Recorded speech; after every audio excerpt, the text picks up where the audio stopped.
Dan pemirsa, untuk membahas lebih dalam mengenai perombakan Kabinet Jilid 2, kita telah terhubung dengan pengamat politik Panggi Syarwi Caniago. Selamat siang, Bang Panggi. Siang, Mas Kevin. Ya, Bang Panggi, ini seperti apa Anda melihat reshuffle Jilid 2 di Kabinet Merah Putih? Tentu akan ada harapan ya, angin segar untuk perbaikan ke depan. Akan lahir menteri yang pro rakyat, yang statementnya itu sangat royal, berpihak kepada rakyat. Bukan yang menteri yang kering selama ini, karena menteri yang sebelumnya itu kebanyakan stoknya itu kering, berpihak statementnya kepada rakyat. Jangankan kebijakannya, statementnya saja itu hampir kering sekali. Saya melihat ada harapan baru, angin segar dengan adanya pergantian ini, tetapi memang ada challenge bagi Pak Prabowo. Kalau misalnya salah memilih menteri berkali-kali, tentu tidak baik juga terhadap citra dari Presiden Prabowo. Sehingga memang kalaupun seandainya ada pergantian Menko Polhukam, kemudian Menpora, ini adalah pergantian menteri yang terakhir gitu. Karena kalau seringkali menteri itu berganti pada pos yang sama, maka itu bisa saja problemnya pada presidennya, bukan pada menterinya. Oleh karena itu, saya yakin Presiden akan melakukan kontemplasi yang udah panjang, mungkin hampir 1-2 minggu ini, sudah penuh redundansi, penuh kehati-hatian. Mungkin juga kenapa kemarin itu digantung ya, ketika kalau kita main bola, biasanya Mas Kevin kan begitu ada pemain yang keluar, ada pemain pengganti langsung kan. Nah ini kan ada jeda. Boleh jadi alasannya adalah, pertama bisa saja Presiden ingin mendengar aspirasi dari masyarakat, nama-nama yang diusulkan dari kelompok-kelompok Gen Z milenial, atau dari tokoh-tokoh masyarakat, atau dari akademisi, atau dari masyarakat. Itu kan nama-nama itu santer udah mulai muncul kemarin, menjadi perbincangan opini publik, sudah mulai bising di ruang opini publik, sehingga nama-nama ini sampai sekarang kan masih misteri. Masih orang menerka-nerka, sedang menjadi semua orang sedang betul-betul akan menunggu siapa nama yang misteri ini, terutama konteks Menpora sama Menko Polhukam gitu. Jadi semua orang sekarang jadi penasaran melihat apakah ini akan menjadi menteri yang legend lah nanti gitu, menteri yang betul-betul punya legacy, berpihak dan pro pada rakyat. Karena banyak menteri selama ini banyak problem pada integritas, banyak menteri yang selama ini mereka itu tidak, jangankan bicara integritas ya, bermasalah secara hukum gitu. Jadi tidak ada legacy, tidak menjadi menteri yang legend. Karena kan di era-era zaman Orde Baru maupun di zaman-zaman Pak SBY itu kan ada menteri-menteri yang sebenarnya cukup legend lah. Artinya dia dihormati, dihargai oleh masyarakat bukan karena kepangkatannya, bukan karena harta kekayaannya, bukan karena dia orang partai, tetapi dia betul-betul dihormati, dihargai oleh rakyatnya karena betul-betul ada keberpihakan kepada rakyatnya. Tidak pernah menyakiti hati rakyatnya ketika berbicara. Statementnya selalu berpihak membela rakyat, dan dia tidak kemudian serampangan gitu untuk mengeluarkan kata-kata, apalagi menyalahkan rakyat, apalagi mencaci maki rakyat, apalagi mengancam-ngancam rakyat itu. Jadi tidak bisa main-main Presiden pada konteks menteri ini, karena ini adalah pembantu Presiden. Baik. Kalau misalnya Presiden salah lagi di dalam memilih menteri, maka memang akan mengganggu level confidence terhadap presidennya sendiri. Karena presiden itu kan akan berujung kepada menteri yang terbaik yang beliau pilih, akan berujung kepada tingkat approval rating yang bagus gitu. Tapi kalau salah, maka itu akan mendonggrade terhadap kinerja presiden itu sendiri, karena itu menjadi satu kesatuan, tidak bisa dipisah gitu. Kira-kira gitu Mas Kevin. Baik. Bang Panggi, setidaknya ada 2 nama yang mencuat terutama di posisi Menko Polhukam. Yang pertama ada Letjen TNI Purnawirawan Jamari Caniago dan juga ada Mahfud MD. Menurut Anda 2 nama ini cocok untuk mengisi Menko Polhukam? Ya, kalau kita tahu semuanya bisa iya cocok, bisa enggak ya. Karena memang kalau Presiden butuh prinsipalnya adalah direct man and direct place, tentu melihat rekam jejak, kompetensi, kapasitas, kemampuan mereka di dalam konteks mengatasi masalah yang hari-hari dihadapi oleh institusi kementerian tersebut yang harus diatasi segera gitu untuk mengurangi beban presiden. Tapi kalau konteks yang lain misalnya ada masih kekuatan power sharing partai politik, itu kan problemnya juga akan bisa berbeda. Artinya bisa saja orang mengatakan itu dalam konteks hanya bongkar pasang saja gitu. Atau bisa saja konteks betul-betul presiden memilih orang-orang yang tepat, beliau termasuk yang mampu diandalkan lah gitu. Jadi mengakar.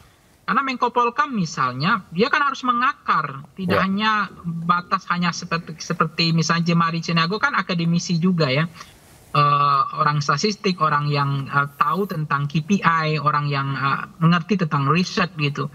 Mungkin dia juga butuh banyak, tetapi bagaimana apakah beliau akan mengakar, punya telinga yang banyak untuk bagaimana Menko Polhukam menjadi big bone-nya adalah masalah keselamatan di dalam negeri, dari keamanan di dalam negeri, karena kegagalan Menko Polhukam kemarin kan adalah memunculkan huru-hara, ketidakharmonisan, disorder, kerusuhan di mana-mana. Nah itu kan menjadi tantangan, challenge. Apakah kemudian mereka ini adalah orang-orang yang mengakar, punya telinga, punya informasi yang cukup memadai, mereka yang betul-betul punya jaringan di Kemendagrinya, punya jaringan di kepolisiannya, punya jaringan di di bin intelijen negaranya, di BAIS-nya dan seterusnya. Nah, kalau kita lihat rekam jejaknya Mahfud MD selama ini kan biasa-biasa saja gitu, nggak ada yang menonjol juga, tidak ada yang saya lihat yang cukup dibanggakan juga selama ini gitu. Baik, Bang Panggi, kita tahan sejenak, kita akan mendengarkan terlebih dahulu. Baru saja Mendagri Tito Karnavian tiba di Istana Kepresidenan Jakarta berikut ini. Benar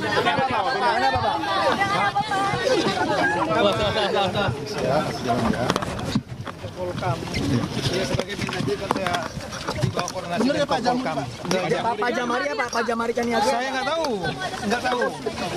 Saya nggak tahu juga. Oke Pak. Sudah ya. Pak Tito. Jangan maju.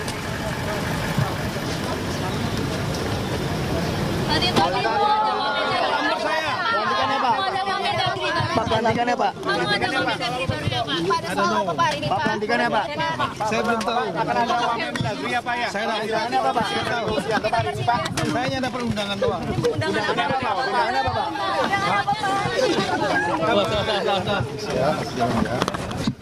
Polhukam. Ya sebagai Mendagri kan saya di bawah koordinasi Polhukam. Pak Jamari ya Pak Jamari Caniago? Saya nggak tahu. Saya nggak tahu juga. Oke Pak. Sudah ya. Pak Tito. Baik, pemirsa, baru saja kita lihat secara langsung bagaimana Mendagri Tito Karnavian tiba di Istana Kepresidenan Jakarta. Bang Panggi, apakah ini ada sinyal-sinyal Tito Karnavian juga merupakan salah satu calon kandidat untuk mengisi kekosongan Menko Polhukam? Ya bisa iya, bisa tidak Mas Kevin, karena Tito ini kan juga menjadi perbincangan banyak orang ketika problemnya kita nggak tahu apakah ini adalah bagian yang akan direshuffle atau bagian yang akan ditempatkan digeser posisinya tidak lagi di Kementerian Dalam Negeri. Nah, karena kita tahu keributan antara Pulau Aceh dengan Sumatera salah satunya adalah diduga karena kesalahan di dalam konteks penamaan pencapotan pulau tersebut sehingga membuat bising, mengganggu stabilitas politik, bahkan ada ancaman dari Aceh waktu itu gitu. Jadi karena penamaan yang diambil di klaim itu jadi Kemendagri yang mengeluarkan itu kan. Nah, jadi ini saya nggak tahu, tetapi trust publik, level confidence publik masyarakat terhadap Tito dianggap sebagai tidak bagian dari prinsipal pembersihan kabinet. Karena prinsipnya Pak Prabowo kan mengatakan, yang kita pegang, Pak Prabowo pernah mengatakan sebagai presiden bahwa sudah saatnya kita bersih-bersih. Kalau enggak kita akan dibersihkan gitu, oleh rakyat, oleh Gen Z, oleh milenial, oleh orang-orang hebat di Indonesia ini. Jadi oleh karena ini saya nggak tahu pertimbangannya apakah ini hanya menggeser bongkar pasang lagi, ada barter politik lagi, atau betul-betul ada resapel akan mengganti beliau tidak, karena dianggap Kemendagri ini sangat strategis.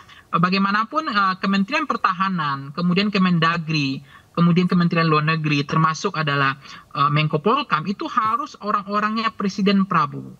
Loyalitasnya harus tunggal, nggak boleh ada kesetiaan kekuasaan lama. Harus betul-betul bekerja hari-hari hidupnya itu adalah setia, loyal kepada Presiden. Komitmennya 100% kepada Presiden hari ini. Kalau enggak, apa yang terjadi? Terjadilah peristiwa bulan Agustus kemarin, yaitu dia diduga ada terjadi kudeta merangkak tapi digagalkan. Kenapa? Karena banyak di situ warisan kekuasaan lama yang tidak loyal, sehingga terbelah, split intelijennya, pertahanan juga split, kemudian banyak yang bobol, termasuk BIN-nya pun bobol gitu. Jadi ini sebenarnya udah cukup besar bagi Presiden Prabowo untuk mengambil pelajaran terhebat dalam hidupnya. Pasti beliau marah melihat peristiwa kemarin, huru-hara, pembangkaran, anarkis dan yang lain. Dia pasti marah. Tetapi ini akan menjadi hal yang terukur bagi beliau. Saya nggak tahu Pak Tito dalam konteks ini apakah akan diresapel atau dibongkar pasang lagi, diganti, karena Kemendagri adalah posisi yang sangat penting untuk menjaga keamanan di dalam negeri. Karena juga banyak juga lapor merah dari Pak Tito ini juga banyak saya lihat. Saya nggak tahu apa arahnya, intensitas dari Pak Prabowo mengundang beliau hari ini gitu. Baik, Bang Panggi, tadi Anda sempat mengatakan apakah ini sekedar mengisi kekosongan dari posisi 2 menteri atau ingin bongkar pasang secara menyeluruh. Anda melihat mana yang lebih besar?